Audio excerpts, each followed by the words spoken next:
అసలు నమ్మకం ఉన్నది ఎవరికి అంటే అసలు చెక్కు చెదరని గెలుస్తున్నాం కొడుతున్నాం నెగిటివ్ థాటే ఉండకూడదు, 170కి 160 కొట్టాలన్న మొదటి రోజు నుంచి చెప్పింది శ్రీ నారా చంద్రబాబు నాయుడు గారు చెప్పారన్నమాట. మనం అనుకుంటున్నాం, చేస్తున్నాం, చాలా జాగ్రత్తగా ఉంటారు, వ్యూహాలు ఉంటాయి, అన్నీ ఉంటాయి. కానీ ఎక్కడా కూడా ఆయన దగ్గర నుంచి నేను నేర్చుకుంది కించిత్తు అధైర్యం లేదు, భయం లేదు ఆయన దగ్గర. అంటే ఆయనకున్న అపారమైన అనుభవం నేను ప్రత్యక్షంగా చూశాను, జాతీయ స్థాయిలో చూశాను, ఆయన రాజమండ్రిలో ఉన్నప్పుడు చూశాను. అసలు ఈయనకి నేను ఒకటే అనుకున్నాను లోపల కొంచెం, అంటే ఈయనకి ఏమి జరిగినా అసలు భయం అనేది ఏ క్వశ్చన్ లేదు ఈయనకి. అంటే ధైర్యం తప్ప. నాకు చాలా చాలా ఆనందం వేసింది. అంటే ఒక వ్యక్తి ఎన్ని ఒడిదుడుకులు ఎదుర్కొన్నా, నిస్సత్తువతో అయిపోయినా, కుటుంబ సభ్యుల్ని కించపరిచినా, ఎన్ని రకాలుగా ఆయన్ని అవమానాలకు గురి చేసినా, క్యాబినెట్లో తీసుకున్న నిర్ణయాలకి ఆయన్ని బలి చేసి ఆయన లోపల పెట్టి ఎవరో అధికారులు చేసిన దానిపైన చిలవలు పలువులు కల్పించి ఆయన్ని పెట్టి ఆయన ఇబ్బంది పెడితే ఆ రోజు నేను కలిసినప్పుడు అనిపించింది అసలు ఆయన గుండెల్లో చెక్కు చెదరలేదు ఆయనకి. ఆయన ఒకటే ఒక మాట అన్నారు, this is way of life, politics ఇది ఇట్లాగే ఉంటుంది, మనం భరిస్తాం ముందుకెళ్ళడం. నాకు అనిపించింది నేను ఆయన అలాంటి వ్యక్తి పక్కన ఉండి అడ్మినిస్ట్రేషన్ ఒకటి నేర్చుకోవడం, కష్ట సమయంలో అసలు ఎలా ఆయన్ని చూసి నేర్చుకోవాలి. ఒడిదుడుకులు, పొలిటికల్ ప్రాసెస్ ఒడిదుడుకులు ఉంటుంది, వ్యక్తిగతమైన దాడుల దగ్గర నుంచి కుటుంబ పరంగా అన్ని రకాలుగా. కానీ అట్లా తట్టుకొని అసలు ఎవరన్నా ఊహించలేం కదా. ఒక 53 రోజులు ఆయన్ని పెట్టి అలా ఉంచితే నన్ను షూటింగ్లు చేయమంటే నేను చేయలేకపోయావాడిని, తప్పు సంకేతాలు వెళ్ళిపోతాయని. నేను డేట్స్ ఇచ్చినవి కూడా నేను ఆపేస్తాను ఆ రోజు. ఎందుకంటే ఆయన అంత సఫర్ అవుతా అని ఉంటే నేను బయటికి వెళ్ళి షూటింగ్ చేయడం కూడా నాకు ఇబ్బంది అనిపించేస్తుంది.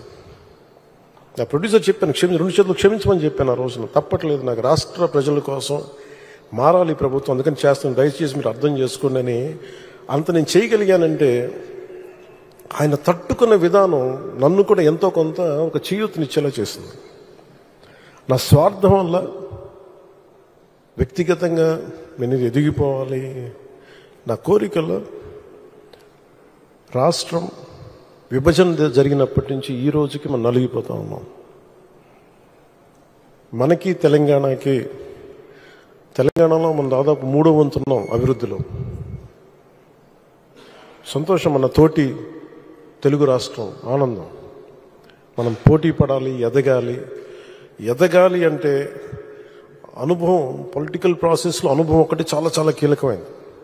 తెలివితేటలు ఉండొచ్చు, అన్నిటికంటే కూడా అందరినీ సమన్వయపరిచి, అందరినీ ఆకట్టుకోగలిగి, అందరినీ ఒక దారిని పెట్టగలిగి, కొంత మెత్తదనంతో మందలిస్తూ, కొన్నిసార్లు గట్టిగా చెప్తూ, అలాంటి నాయకుడు వెంట ఆయన నాయకత్వంలో మేమందరం పనిచేయటం నాతో సహా చాలా చాలా నాకు ఆనందంగా ఉంది. ఇలాంటి గడ్డు పరిస్థితుల్లో డబ్బు లేదు మనకి. రాగానే ఛార్జ్ తీసుకోగానే ఇవన్నీ ప్రోటోకాల్స్ ఉంటాయి, కానీ లోపల ప్రోటోకాల్స్ దగ్గర డబ్బులు లేవు లోపల.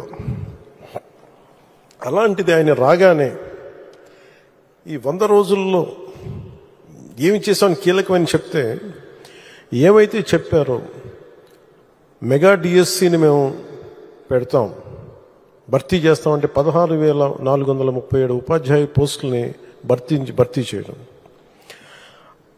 చాలాసార్లు పెన్షన్ గురించి మేము మాట్లాడుకుంటా ఉంటే చాలాసార్లు దీంట్లో నేను పెన్షన్ బాగా ఎక్కువ చేద్దామని అనుకుంటే, ఎలా సార్ పాసిబిలిటీ అంటే కష్టంగా ఉంటుంది, కానీ మనం పెంచాలి.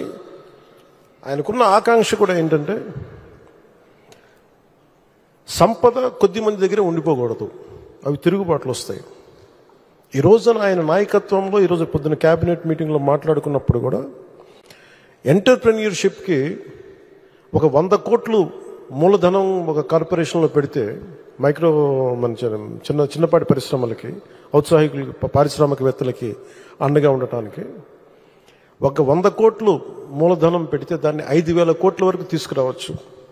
అలాగే 500 కోట్లు పెడితే దాన్ని 20,000 దాకా తీసుకెళ్లొచ్చనే ఈ రోజు నా ప్రతిపాదన చాలా అద్భుతంగా ఉంది. ఇవన్నీ చెయ్యాలి అంటే ఈ రాష్ట్రాన్ని, ఉమ్మడి రాష్ట్రాన్ని దిశానిర్దేశాన్ని మార్చిన వ్యక్తి.